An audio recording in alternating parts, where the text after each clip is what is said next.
I guess their names are. I log on to X sometimes. I don't even follow them, and I just like get videos of them like deep throating men that pop up on my feed, and it doesn't get censored. It's crazy. No, exactly. And you know what? Here's what it's turning into, and I'm going to Robert now because I deal with this in news too. Everybody's seen this. When I go through my news aggregation for the day, I'll go to the New York Post, I'll go to wherever, all these different sites. And you know what they always have up is some celebrity in a bikini. Some celebrity got a boob job. Some celebrity looks great at age 60 in a dress, whatever, all this crap.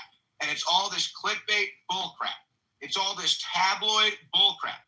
And it's the same thing happening on X now, except it's actual adult content that doesn't get censored.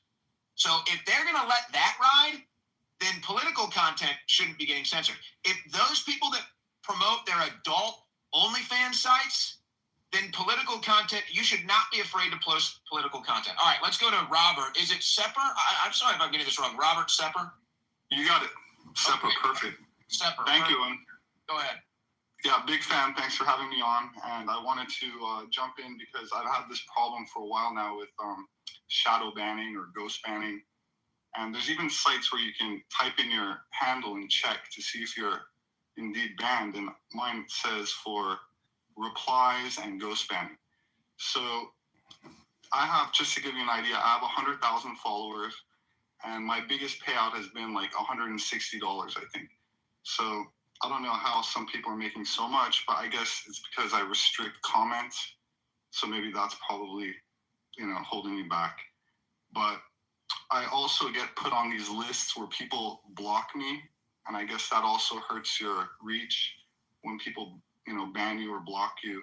Well, they did admit, and I don't know if they ended up following through with this, but they basically admitted that there would be more implemental power to a block, and basically blocking is like punishing accounts. Now, I don't know if they ended up going through with this because the potential repercussions are obvious. Then you could just organize a group of people to mass block somebody and bury their account.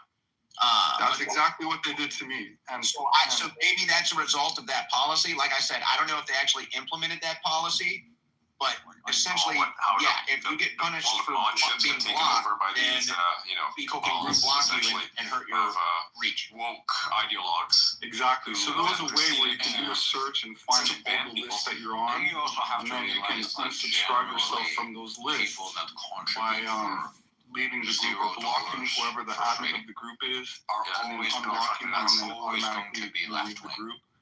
So I guess that's I did that once. I don't know if it really helped. It's now run by also words you use, certain politically incorrect words like we're all doing this trans or things like that. That probably also I wouldn't say we're doing it for free necessarily. I feel like that shouldn't on X since Elon's been in charge. I see what you're saying. I mean, maybe the old X algorithms, but Musk doesn't. He's no fan of the trans movement. Yeah, but it's not. There's a lot of stuff that hasn't been updated. There's old, like my old shadow ban from when Jack Dorsey was still running the thing is in place. Yeah. Like there's a lot that they just never changed. Well, I can confirm that too because my old account, now it's the same thing on both accounts. But my old account was totally shadow banned because I used to have like triple the followers on my old account when I got it back than I did on this new account. But I'd post on the old account, just buried.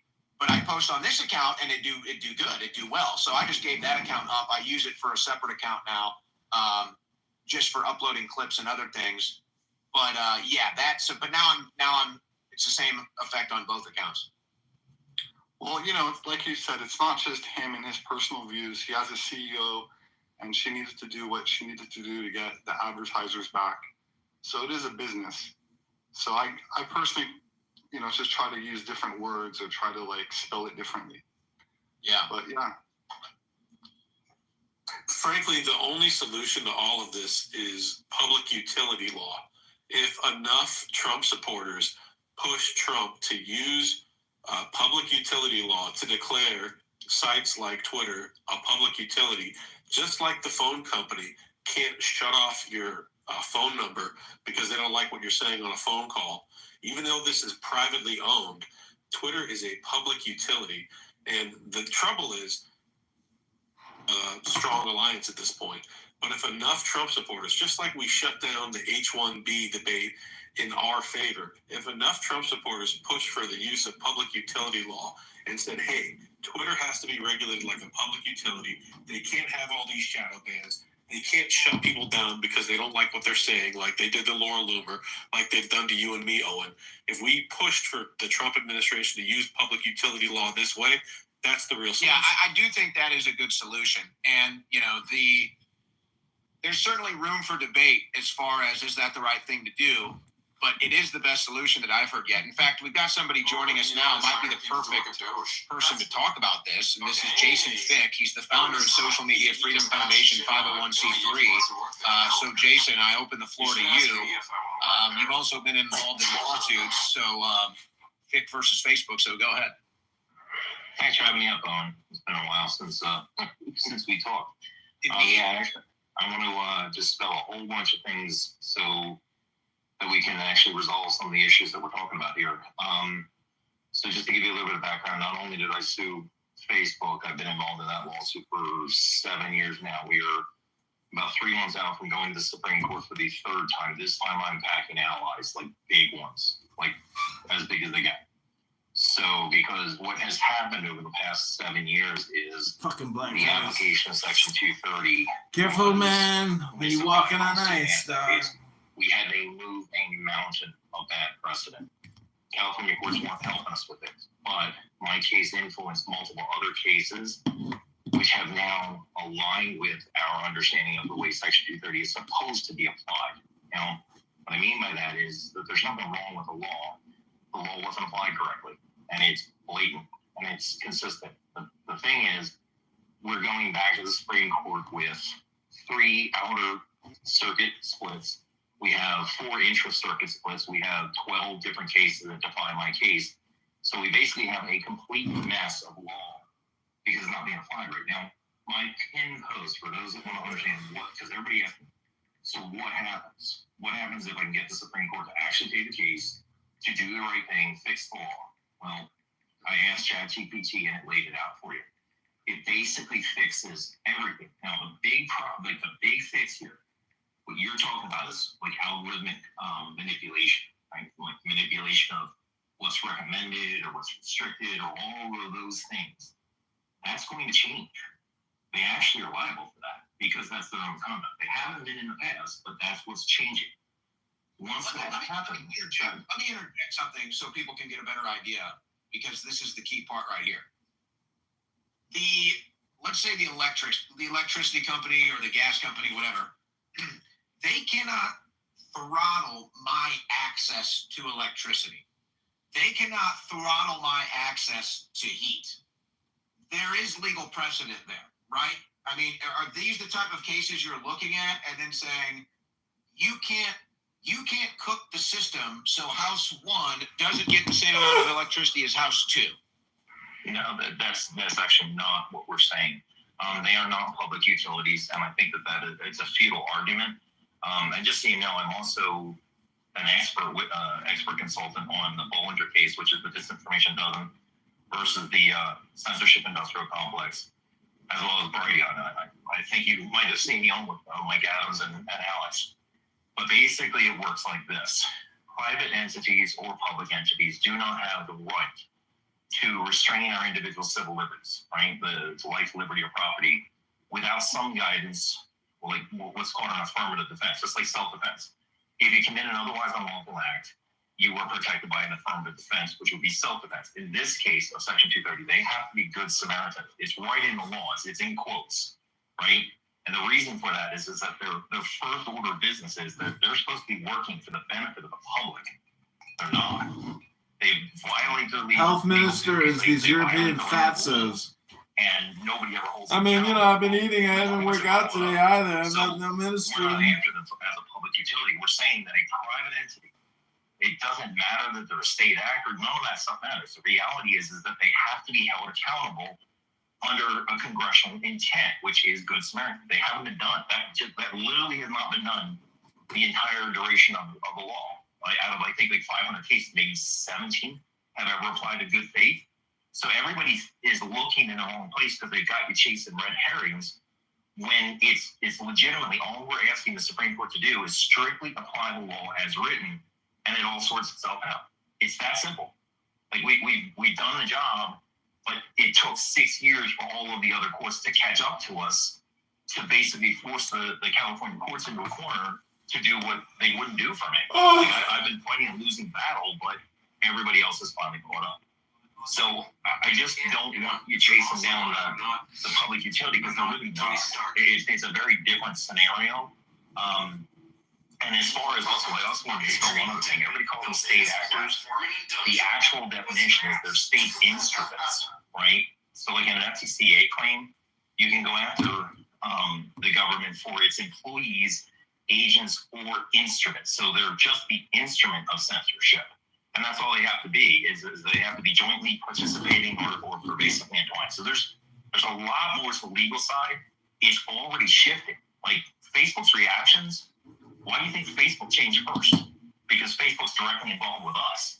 They know what we're fighting. They know what's inevitable. It's coming. Like the entire internet's about to change, and nobody's talking about it because nobody understands. So that might give you a little more insight to what's happening. Well, and I don't know if this ties into your cases. I doubt it, but it's all kind of in the same. It's all kind of on the same spectrum here. Google got hit with the monopoly decision. Yep. And they got a breakup. So that was a big one that didn't get much press. I think Zuckerberg has more. Maybe Zuckerberg had a philosophy change, but it's probably more likely he's cozying up with Trump and his supporters to maybe win some favor should there be some court decisions that are keep in mind, Owen, Facebook, Zuckerberg said that antitrust is an existential threat to big tech because they've been violating legal duties for so damn long. If the courts fix it, like they're done. They're going to get sued. Like everybody's already approaching us about other suits because the law's already changing. They're in deep trouble, and I bet what's scary is that whole cozying up the Trump thing is like, are they trying to circumvent the problem still? Like, because they lost Biden now, obviously the top. Yeah. Yeah, they're giving those $1 million checks to Trump so that he will not regulate them using antitrust law. 100%. I disagree with you about public utility law. Even hearing everything you've said, with public pressure, the Supreme Court can be made to make that their decision and their ruling on it. I understand what you're saying about the legal precedent, the way the courts are currently ruling on it. It can go the other way. But 100% they're giving that money, those $1 million checks, to prevent the Trump administration from reaming them with antitrust law. Yeah, and I don't want to dispel that it can't be done, but Congress would need to do it. Congress is constipated. They can't get anything done. That's the only problem. I'm working within the confines of what we have currently, and the easiest, simplest fix is for the Supreme Court to simply accept our case, there's 2 questions, literally, and we gave them the answers. Answer these 2 questions with what we said, it's over. Big tech, it unifies all the law, and all of a sudden big tech becomes accountable. It will truly be amazing.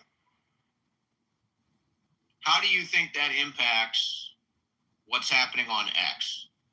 Well, all the content moderation, that's what I said. If you get a chance, read my pinned post. It's screenshots of what ChatGPT, ChatGPT is caught up to, has recognized that all of the evolving law has proven what we have been fighting for 6 years. I asked it basically, what would the result be for the world? And because it's hard to articulate, it's like, how do you explain how this is going to change? But the reality is that the content manipulation. He's live, Abby. He's back on Clown House. This is better. This is worse. Andrew Meyer. To do that.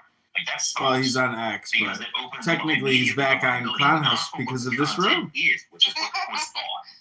It's for their own conduct. Message him on X and say, bro, are you live on Clown House right now? Edmund Dakin's live streaming you onto Clown House. It doesn't make it illegal. What makes it illegal is, like, for example, Zuckerberg said in front of Congress under oath that Facebook is a platform for all ideas.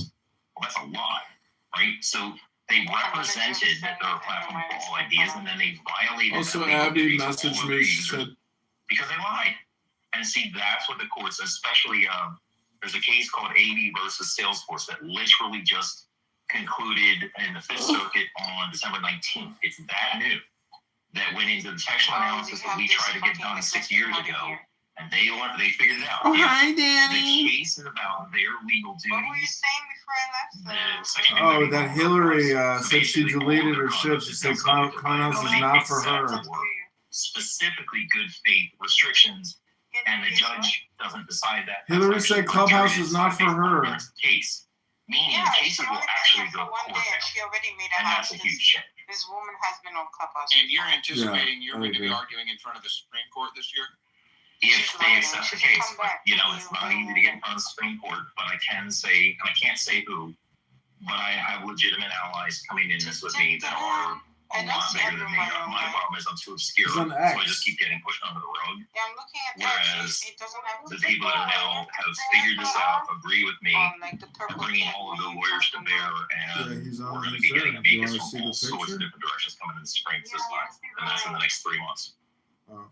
Could you link us? Well, this is all overdue. I believe the Missouri Attorney General has a case on censorship that just got to the Supreme Court, or is going to the Supreme Court, right? Do you know about that one? I believe it's Yeah, the let's ARM case that's consolidated with Missouri versus Biden, and I don't suspect that they're actually going to be able to surpass it because most people don't recognize why they got kicked back on standing. And one of the biggest problems with the case is that they sued Biden in isolation, right? Well, there's a redressability issue there. Like, what good is it to even restrain Biden at this point because he's gone? So there's just an inherent problem. Plus, the court said, and I quote, it said, we need to see where one platform was coerced by one government and restrained one plaintiff. They were making it stupid simple. That Big Tech needed to be involved in the case and they weren't sued. We didn't do that. We're suing everybody. Department of State all the way down to the Big Tech. Well, we're suing X right now. What about Congress and Mark Zuckerberg lying under oath? What about that? That unfortunately is not something really that because there's no independent harms that come from that to the individuals that in the world. But I will say that it works as evidentiary in our case because, of course, that becomes legal duties. I mean, they make public representations. They've got to stick to them. Oh, well, so when Zuckerberg admitted that they were censoring at behest of the government, I mean, you don't have to say anything that, obviously don't show your hand here, but I'm assuming you like that. Well, believe it or not, I mean, this is the funny part. We're so cutting edge on the social media law stuff. We didn't even need it. He's admitting it because it's already been done. Judge Doty in Missouri versus Biden has already concluded that as it relates to the Biden administration and the CCDH and Facebook and everybody else like that, they've already been determined by the Fifth Circuit Court of Appeals that they were in fact censoring on behalf of the government. So we don't even have to prove that. So in the Bollinger's case, which our actual disinformation doesn't, right? That's on socialmediafreedom.org.